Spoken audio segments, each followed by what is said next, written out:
주님의 이름으로 우리 성도 여러분들을 환영합니다. 오늘도 계속해서 출애굽기 말씀 가운데 십계명에 관한 말씀을 살펴보고 있는데, 오늘은 6번째 계명 살인하지 말지니라 라는 주제로 함께 은혜를 나누도록 하겠습니다.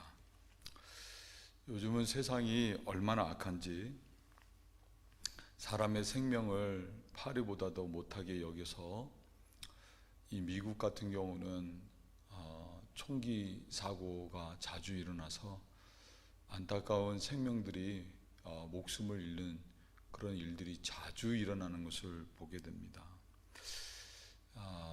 이러한 때에 또 하나님의 이런 말씀은 우리들이 또 가슴에 또 깊이 새기고 살 수 있어야 하는 복음과 같은 중요한 교훈의 말씀이라고 생각을 합니다. 하나님께서 살인하지 말라고 하신 이유는 사람들은 모두가 다 하나님의 형상을 따라 지음받았기 때문인 것입니다. 죄로 관영했던 세상을 홍수로 심판하셨던 하나님께서는 노아에게 이렇게 말씀을 하셨습니다. 창세기 9장 3절부터 6절 말씀, 무릇 산 동물은 너희의 식물이 될지라, 채소같이 내가 이것을 다 너희에게 주노라. 그러나 고기를 그 생명되는 피채 먹지 말 것이니라. 내가 반드시 너희 피 곧 너희 생명의 피를 찾으리니, 짐승이면 그 짐승에게서, 사람이나 사람의 형제면 그에게서 그의 생명을 찾으리라. 무릇 사람의 피를 흘리면 사람이 그 피를 흘릴 것이니, 이는 하나님이 자기 형상대로 사람을 지으셨음이니라. 예수님은 말씀하시기를 자신을 영접하는 사람은 곧 하나님을 영접하는 것이라고 했고, 또 예수님을 멸시하게 되면 그것은 곧 하나님을 멸시하는 것이라고 했습니다. 왜냐하면 예수님께서는 곧 하나님의 형상이기 때문에 그렇습니다. 따라서 하나님의 형상을 따라 지음받은 인간을 살인하는 것은 곧 하나님을 무시하는 행위가 되는 것이기 때문에 피 흘린 사람 역시도 피를 흘리는 심판을 받게 했던 것입니다.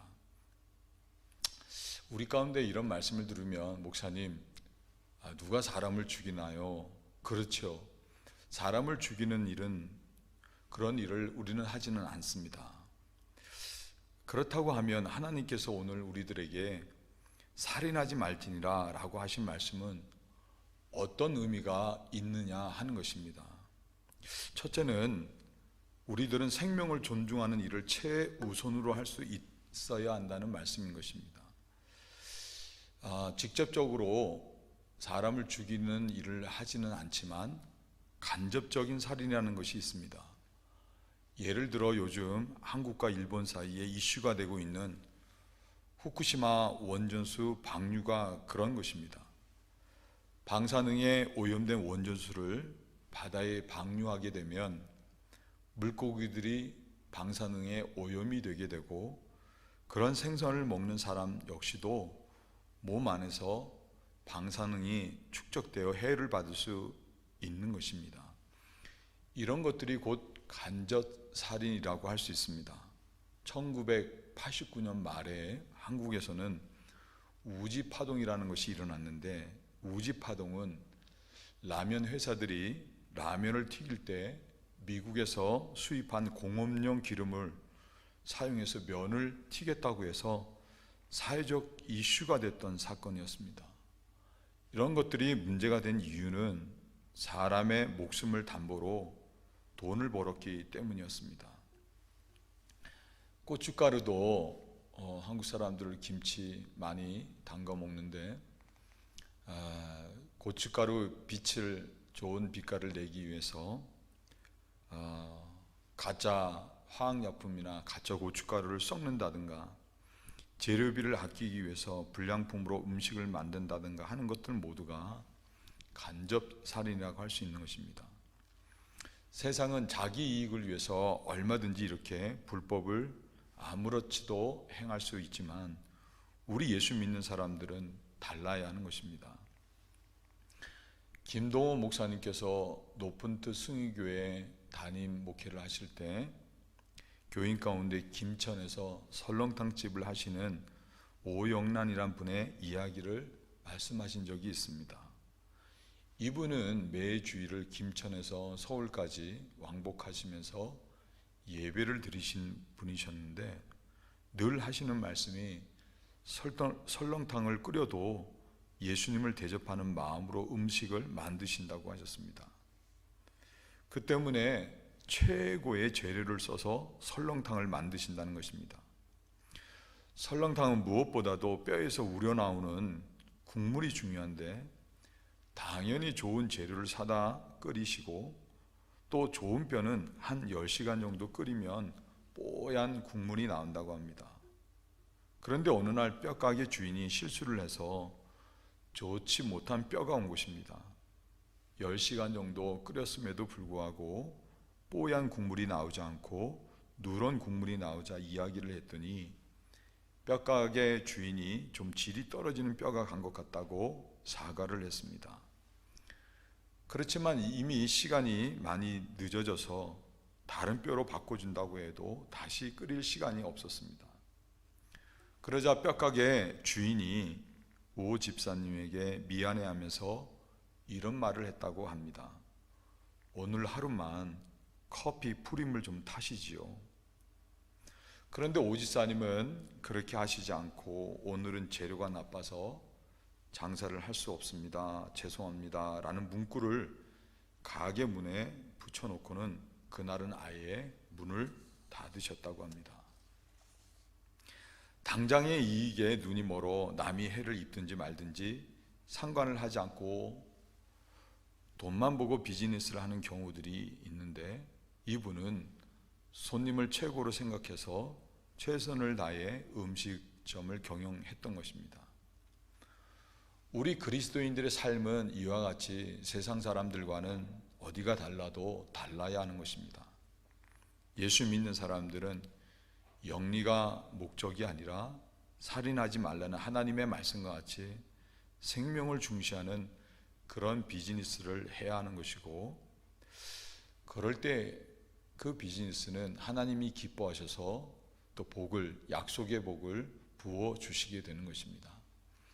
그런 면에서 저는 코로나 팬데믹으로 인해서 일회용품 사용이 급증했는데 우리 교회는 일회용품 사용을 최대한 제한하는 그러한 생명을 생각해서 그런 운동을 해 나가는 그런 교회가 되었으면 좋겠다 하는 생각을 합니다. 두 번째는 같은 맥락에서 안전을 지킬 수 있어야 합니다. 한국의 경우 최근 2-3년의 통계를 보면 음주 사고로 인해서 해마다 하루에 1명씩 목숨을 잃고 그리고 약 3만 명의 사람들이 중상 부상을 당해서 어려움을 겪고 있다고 그런 통계 보고가 있습니다. 음주 사고로 인해서 하루아침에 사랑하는 사람을 잃고 가정이 극도의 슬픔에 잠긴 그런 가정들도 있고요. 그리고 평생 장애를 입은 것 때문에 가족 전체가 힘들어하게 되는 경우들도 많습니다. 음주운전은 살인과 같은 것이기 때문에 절대로 해서는 안 되는 것입니다. 출애굽기 21장 28절 이하의 말씀을 보면 소가 남자나 여자를 들이받아서 죽이면 그 소는 반드시 돌에 맞아 죽게 되어 있고 그 고기는 먹어서는 안 되고 주인은 형벌을 면하는 그런 말씀이 있습니다. 그런데 본래 소가 사람을 들이받는 버릇이 있어서 사전에 경고를 받았음에도 불구하고 주인이 소를 단속하지 않아서 사람을 들이받아 죽게 하면 소는 물론이거니와 그 주인도 죽게 되어 있습니다. 무슨 말을 하는가 하면 그만큼 다른 사람의 생명을 소중히 여겨야 되고 안전을 생각할 줄 알아야 한다는 것입니다. 미국은 이 강아지 이 천국이라고 할 수가 있습니다. 미국 뉴스를 들어보면 간혹 맹견 핏불에 물려서 어린아이들이 목숨을 잃었다고 하는 그런 뉴스들이 있는데, 이 때문에 덴버만 해도 작년까지 약 30년 동안 핏불을 이렇게 키우기가 어려웠었다고 합니다. 그런데 작년에 해제 법안이 통과되면서 올해 2021년도부터는 그 핏불 맹견을 이렇게 키울 수 있게 됐다고 합니다. 그렇지만 소의 경우에서 볼 수 있는 것처럼 내 위주가 아니라 사람의 생명을 먼저 중요하게 생각해서 개를 다닐 때는 항상 이렇게 목줄을 하고 안전을 지킬 수 있어야 되는 것입니다. 공사를 할 때도 행여나 웅덩이로 인해서 사람이 빠져서 해를 받을 수 있다고 하면 사전에 그런 뚜껑을 덮는다든가 안전 조치를 해야 하는 것입니다. 이게 다 성경에서 가르치는 생명 보존의 그런 원리인 것입니다. 건축하는 우리 그리스도인이 있다고 하면 진짜 안전 제의를 최우선으로 해서 또 기업을 경영할 수 있어야 되는 것입니다. 이런 것들이 그리스도인이라고 하면 생명을 우선시해서 안전을 지킬 수 하는 그런 당연한 일이라고 할 수 있는 것입니다. 세 번째가 중요합니다. 오늘은 이 말씀을 좀 집중해서 드리려고 합니다. 하나님이 살인하지 말지니라 라고 하신 말씀의 의미는 무엇보다도 사람을 사랑하라는 그런 말씀의 의미입니다. 거듭 말씀드리지만 우리 중에 다른 사람의 목숨을 경시해서 사람을 죽이는 일을 하는 사람은 없습니다. 그런데 요한 기자는 요한일서 3장 15절에서 이런 말씀을 했습니다. 그 형제를 미워하는 자마다 살인하는 자리, 살인하는 자마다 영생이 그 속에 거하지 아니하는 것을 너희가 아는 바라 라고 했습니다. 형제를 미워하는 것이 곧 살인하는 것과 같다는 것입니다. 예수님께서도 같은 의미의 말씀을 하셨습니다. 마태복음 5장 21절 22절 옛사람에게 말한 바 살인치 말라 누구든지 살인하면 심판을 받게 되리라 하였다는 것을 너희가 들었으나 나는 너희에게 이르노니 형제에게 노하는 자마다 심판을 받게 되고 형제를 대하여 라가라 하는 자는 공회에 잡히게 되고 미련한 놈이라 하는 자는 지옥불에 들어가게 되리라. 분노라고 하는 단어는 헬라어에 티모스, 오르게라고 하는 두 말이 있습니다. 티모스는 마치 마른 곤초에 불이 붙듯이 급히 타오르기도 하는 분노, 그러면서 급히 꺼져 버리기도 하는 분노를 가리킵니다. 그런데 오르게는 뿌리 깊은 분노를 말합니다. 또 라가라는 한 말은 욕입니다. 욕하죠. 윌리엄 바클레이라고 하는 박사는 라가에 대해서 말하기를 아주 거만스레 멸시하는 태도로 사람을 깔보는 투의 말이라고 했습니다. 그리고 미련하다, 멍청하다 이런 것 역시도 마찬가지 정말 해서는 안 되는 말인 것입니다. 오르게 같은 뿌리 깊은 분노와 교만에서 나오는 라가, 또 미련하다고 상대를 멸시하는 이런 것들은 상대방의 마음에 깊은 상처를 내어서 죽이는 살인과 같은 것이라고 할 수 있는 것입니다. 사도 요한이나 예수님의 말씀은 바로 이런 의미에서 사람을 미워하고 분노하는 것은 곧 살인하는 것과 다를 바가 없다고 말씀하시는 것입니다. 그런 예들이 성경엔 여럿이 있습니다. 아담과 하와가 낳은 가인과 아벨 둘 다 하나님께 제사를 드리게 됐습니다.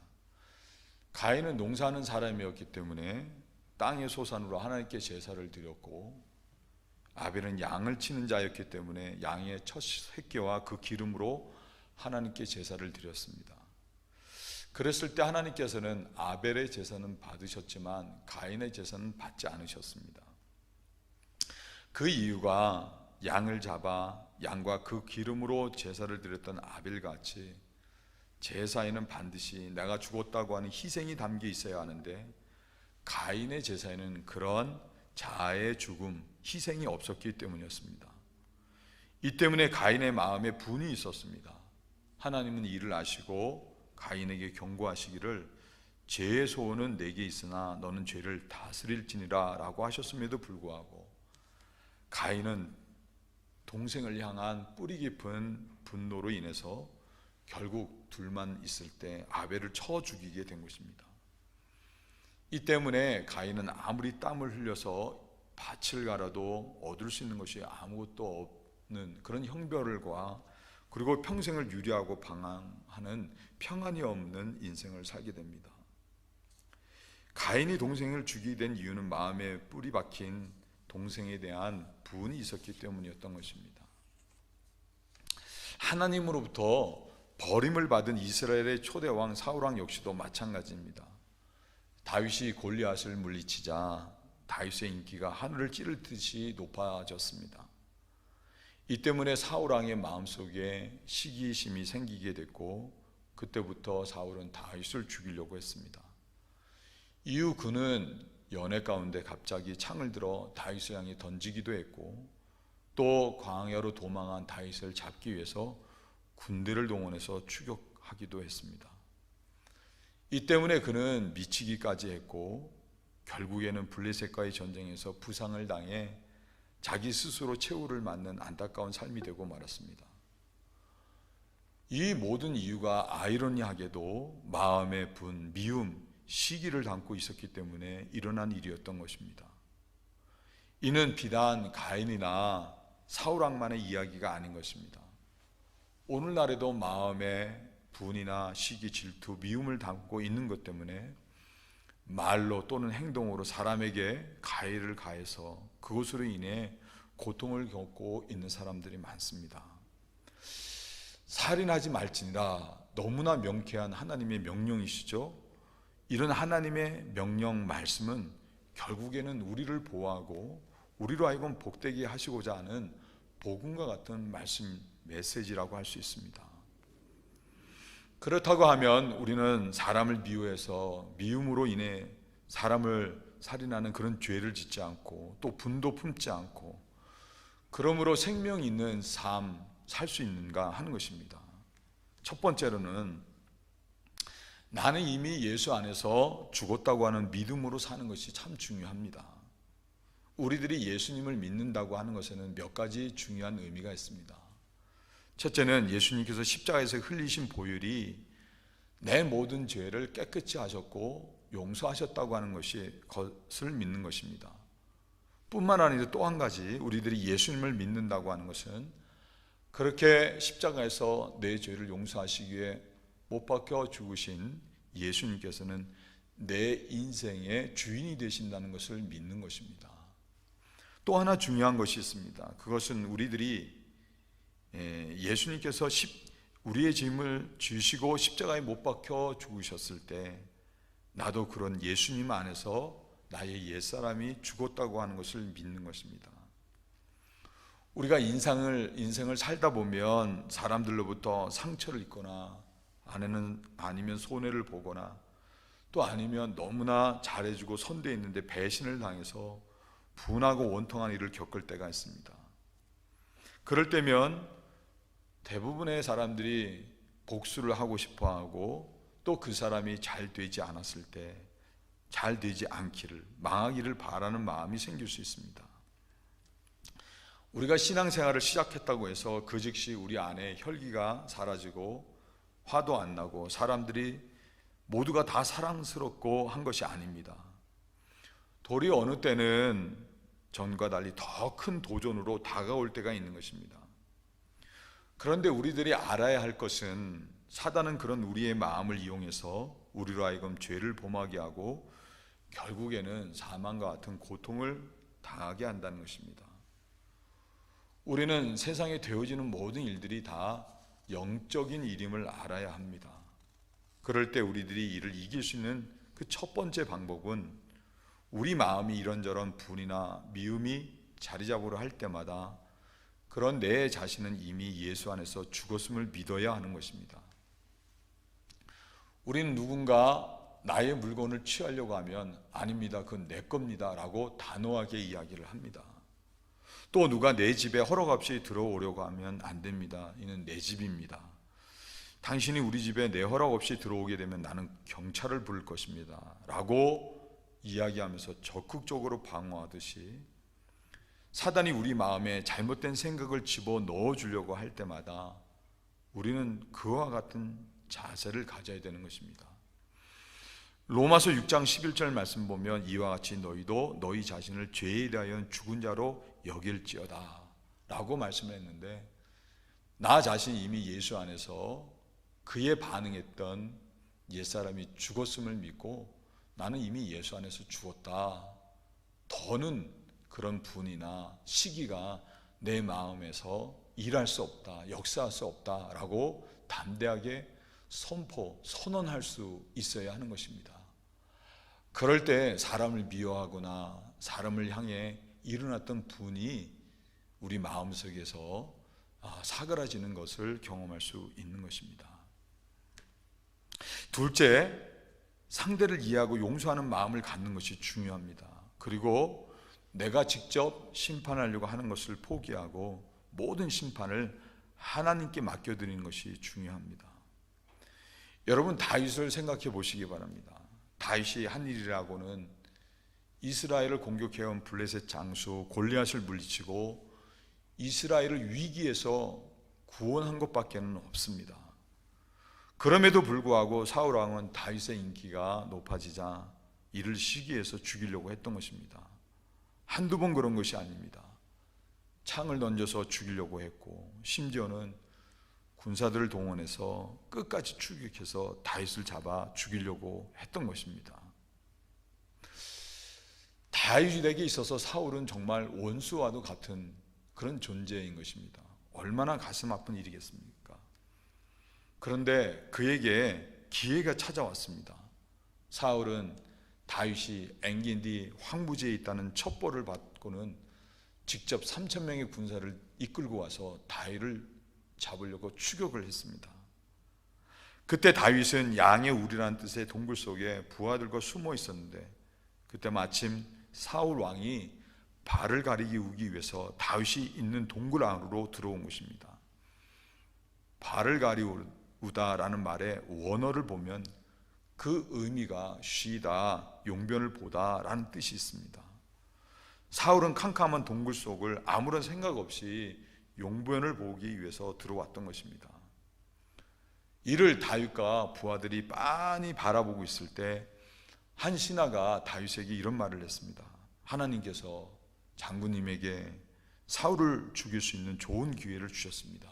그러니 단칼에 저를 죽이시기 바랍니다. 말 그대로 다윗은 더 이상 사울 왕에게 쫓겨다니지 않아도 되는 절호의 기회를 찾아오게 된 것입니다.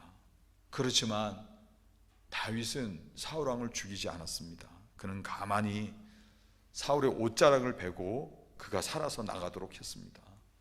그리고 멀리 떨어졌을 때 다윗은 사울 왕에 향해서 큰 소리로 외치기를, 사울 왕이여, 내가 당신에게 무슨 죽을 만한 죄를 지은 일이 있습니까? 그럼에도 당신은 나를 죽이려고 했지만 나는 그렇게 하지 않았습니다. 그러면서 다윗은 칼로 벤 사울 왕의 옷자락을 들어 보였습니다. 그러자 사울은 말하기를, 나는 너를 악으로 대했지만 너는 나를 그렇게 하지 않았다. 그러면서 다윗의 앞날을 하나님께서 축복해 주시기를 큰 소리로 외치게 됩니다. 이와 같은 일이 한두 번 있었던 것이 아니고 두 번, 한 번 더 있었지만 그때도 다윗은 사울을 선대했습니다. 그러자 사울은 다윗의 의로움을 인정했고 거듭 다윗을 축복했습니다. 이것이 우리 믿는 사람들의 삶인 것입니다. 사랑하는 성도 여러분, 우리들 역시도 예전에 죄와 허물로 인해 죽어 마땅한 죄인들이 아니었습니까? 살인하지 말라고 명령하신 하나님께서는 또한 거짓말하지 말라고 말씀을 하셨습니다. 우리가 꼭 남을 죽이는 일을 하지는 않았다고 해도 거짓말을 했다고 하면 그것은 역시 하나님을 대하여 죄를 범한 것과 마찬가지인 것입니다. 하나님께 죄를 범하고 살아남을 수 있는 사람은 이 세상에 아무도 없습니다. 그럼에도 불구하고 우리들 오늘과 같이 존재하고 더 나아가 하나님의 사랑받는 자녀가 될 수 있었던 것은 모두가 다 하나님께서 예수 안에서 우리들을 용서하시고 이에 우리들의 죄를 기억조차 하시지 않으시기 때문이 아니겠습니까? 그런 하나님의 은혜와 용서를 받은 우리들이라고 하면 우리들 역시도 사람들이 내게 어떤 잘못, 죄를 지었다고 해도 그들의 허물을 이해하고 용서할 수 있어야 하는 것은 당연한 것인 것입니다. 주는 나의 피난처라는 책을 썼던 저자 코리 텐범 여사가 오래전에 오레곤 포틀랜드에서 간증을 했습니다. 우리가 알다시피 코리 여사는 네덜란드 사람이었지만 2차 세계대전 당시에 유대인을 숨겨주었다는 이유로 나치에게 붙잡혀서 그 죽음의 수용소에 수감되었다가 많은 유혹과 핍박을 받았고 거기서 언니를 잃는 그런 어려움을 당한 사람이었습니다. 코리 여사는 간증을 이런 말로 시작을 했습니다. 제가 누군지 모른다면 제가 하는 어떤 말에도 신경 쓰지 마시기 바랍니다. 사람들은 이 말을 농담으로 여겼습니다. 왜냐하면 사람들 모두가 그녀가 어떤 사람인가를 알았기 때문이었습니다. 내 이름은 코리 텐범, 나는 살인자입니다 라고 말을 하자 장례는 마치 찬물을 끼얹는 것 같이 조용해졌습니다. 그러면서 코리 여사는 자신의 간증을 이어나갔습니다. 저는 포로 수용소에 있으면서 한 명의 간수가 아침이면 들어와서 저녁이면 나가는 모습을 지켜봤습니다. 그 간수는 우리가 옷을 받고 샤워장으로 갈 때면 놀리고 모욕하던 사람이었습니다. 그는 우리에게 경멸의 의미로 침을 뱉었고 나는 그를 미워했습니다. 내 온몸의 세포 하나하나가 그를 미워했습니다. 예수님은 누굴 미워하면 그게 곧 살인이라고 하셨습니다. 그래서 여러분들에게 분명히 말하는 겁니다. 여러분은 살인자의 이야기를 듣고 있습니다. 석방된 후 다시는 독일 땅을 받지 않겠다고 맹세하며 그 땅을 떠났습니다. 그런데 강연 요청이 들어왔습니다. 정말 가기 싫었습니다. 조용히 등 떠미시는 주님의 손길을 느끼고 독일로 갔습니다. 첫 번째 강연 주제는 용서였습니다. 강연 도중 바로 그 수용소의 간수가 내 앞에 앉아있는 모습이 눈에 들어왔습니다. 갑자기 온몸에 소름이 돋았습니다. 그는 나를 알아볼 수 없었지만 나는 그 얼굴을 잊을 수가 없었습니다. 그의 얼굴 표정으로 봐서 그는 저를 마지막으로 본 후 회심한 것 같았습니다. 강연을 마쳤습니다. 그 간수는 내 앞으로 나와서 맑은 웃음을 지으며 이렇게 말을 했습니다. 코리 자매님, 하나님의 용서는 놀랍지 않습니까? 그러면서 제게 악수를 청하는 것이었습니다. 그때 내게 드는 감정은 환멸 그 자체였습니다. 저는 주님께 조용히 말씀을 드렸습니다. 이 사람을 사랑할 그 무엇도 제 안에 있지 않습니다. 이 사람이 저와 제 가족에게 한 일을 생각하면 이 사람을 증오할 수밖에 없습니다. 그러나 주님은 우리에게 원수를 사랑하라 하십니다. 저는 할 수 없습니다. 그러나 주님께는 능치 못할 일이 없습니다. 제게 이 사람을 사랑하라고 하실 거면 주님에게서 나오는 힘 외에는 되지 않습니다. 제게는 증오밖에 없으니까요. 순간 주님이 그녀에게 내 손을 그에게 주어라 콜이라고 그렇게 말씀을 하셨습니다. 코리 여사는 그때 자신의 생애에서 가장 힘든 순종을 했다고 했습니다. 그리고는 이렇게 말을 했습니다. 그 간단한 순종의 행동을 한 후 마치 따뜻하고 미끈한 기름 같은 것이 제게 부어지는 느낌을 받았습니다.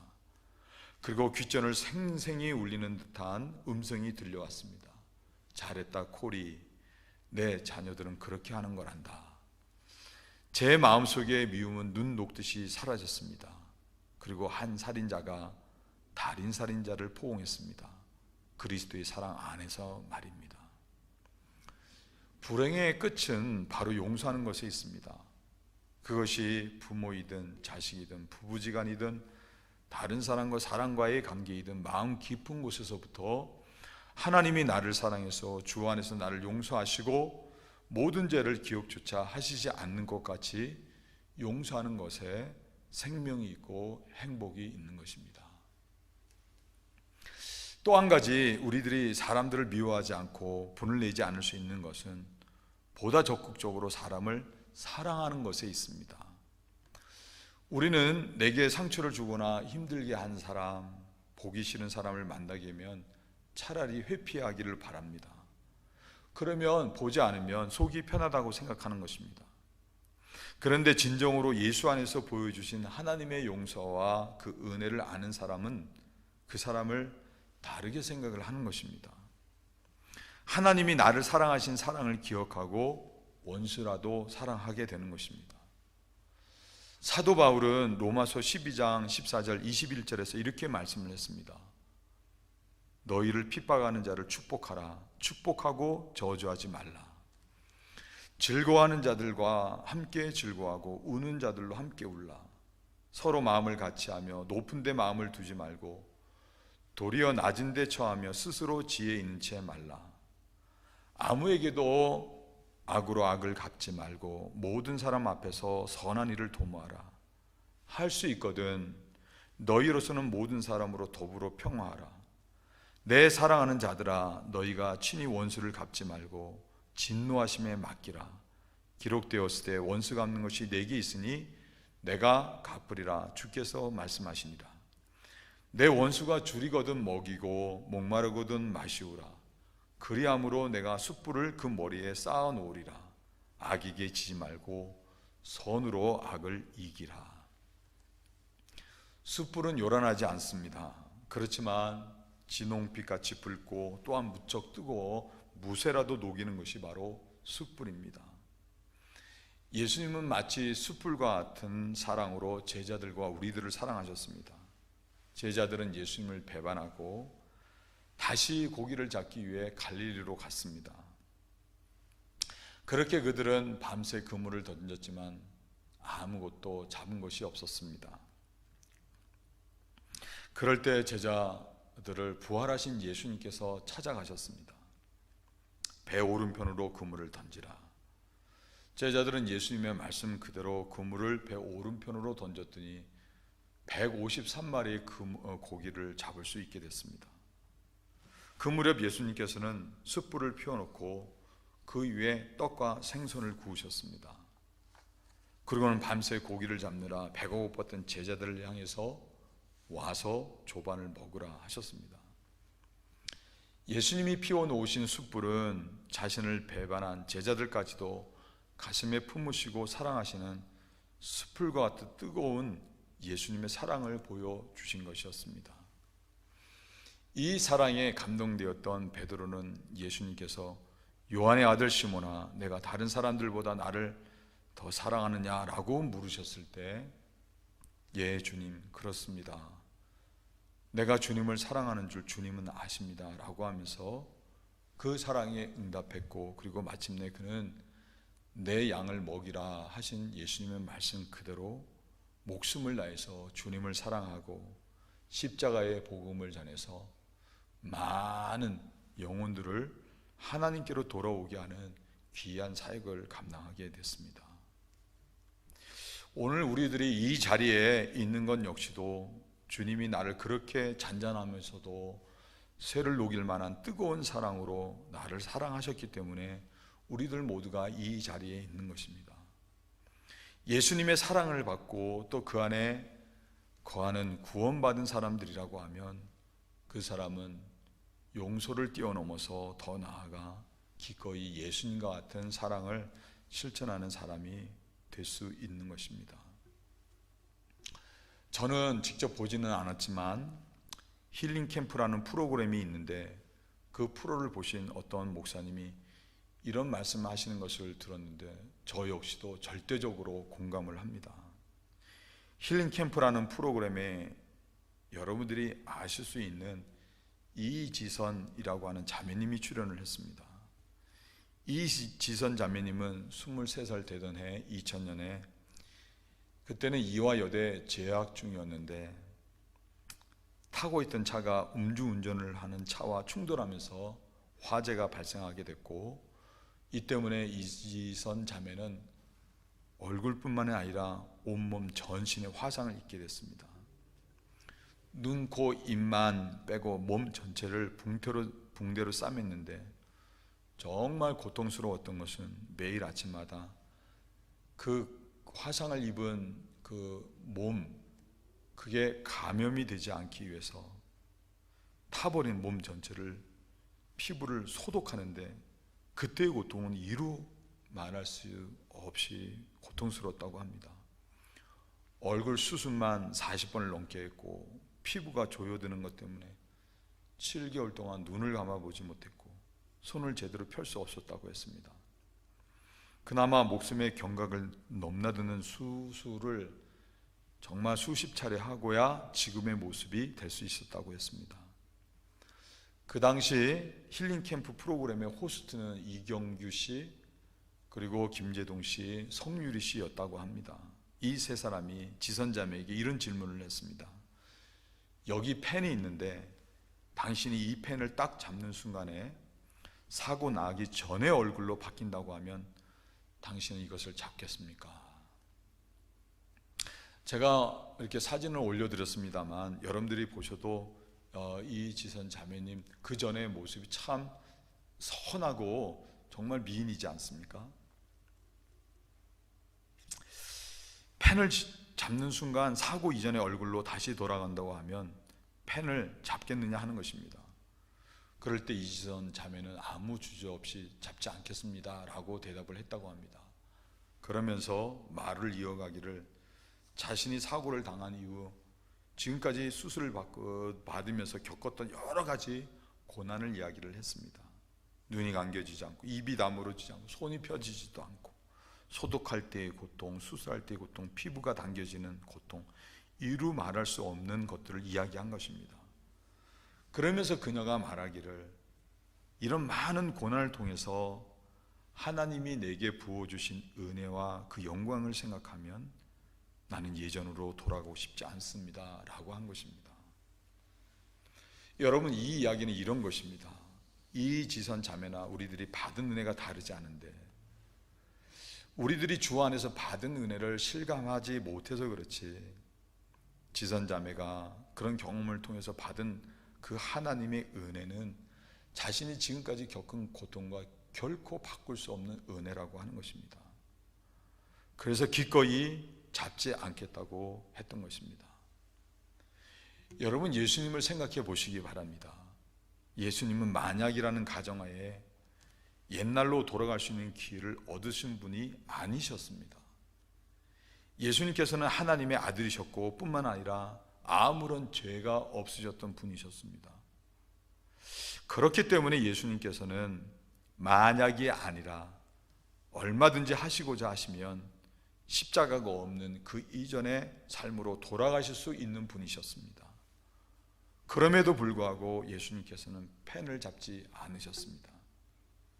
도리어 기꺼이 고난의 길을 가셨고 모진 고난의 채찍질을 다 받으셨고 그리고 끝내는 십자가에 못 박혀 죽으셨습니다.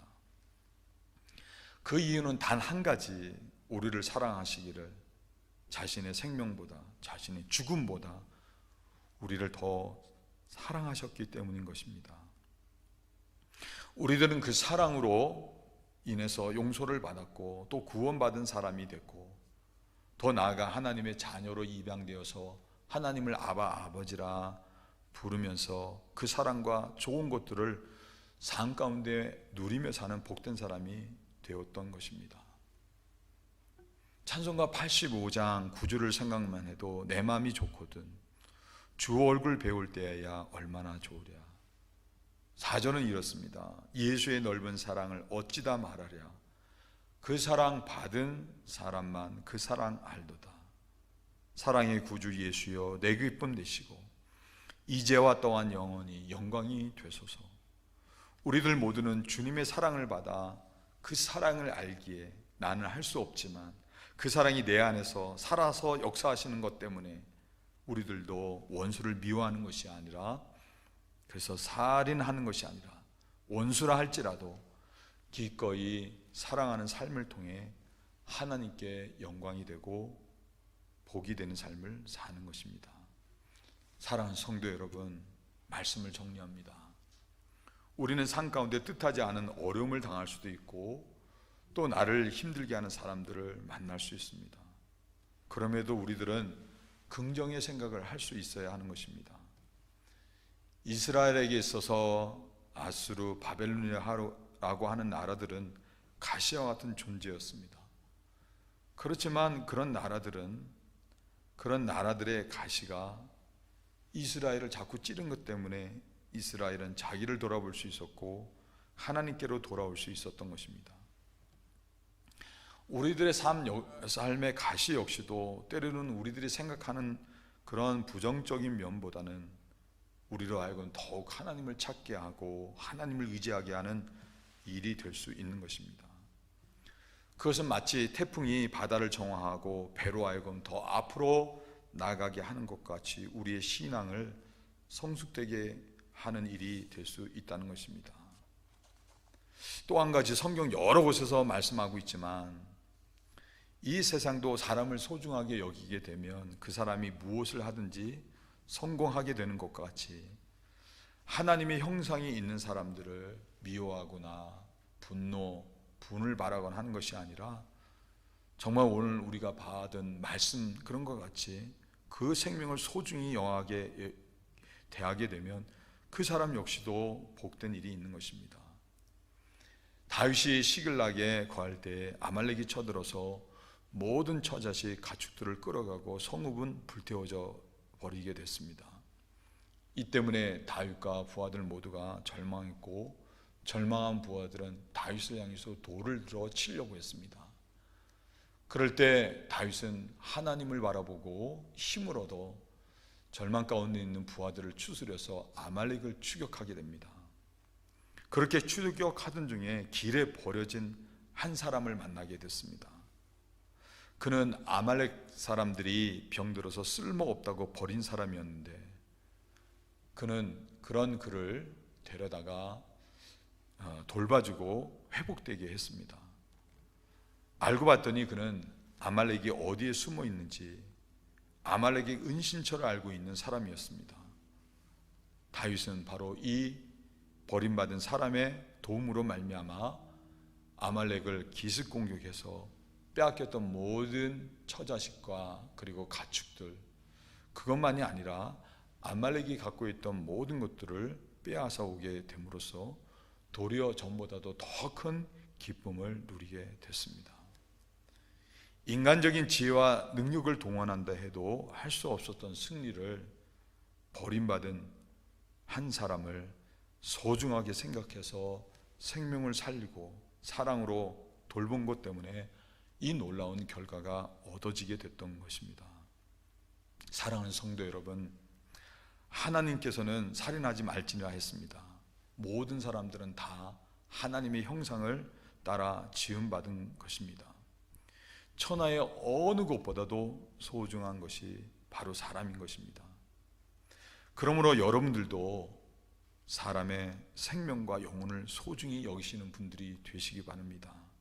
비록 내 삶에 힘들고 고통스러운 일이 있다고 해도 정말 주님이 우리를 사랑하신 그 사랑을 기억하고 그리고 기꺼이 용서하고 이해하고 더 나아가서 사랑으로 선대함으로 말미암아 미움을 통해 살인이라고 하는 죄를 범하는 사람이 아니라 그 사랑을 통해서 생명을 사랑함으로 말미암아 하나님께서 우리들과 함께 하시고 그리고 복되게 하시는 하나님의 놀라운 역사를 경험하시고 누리시는 여러분들이 될 수 있으시길 주님의 이름으로 축원을 드립니다.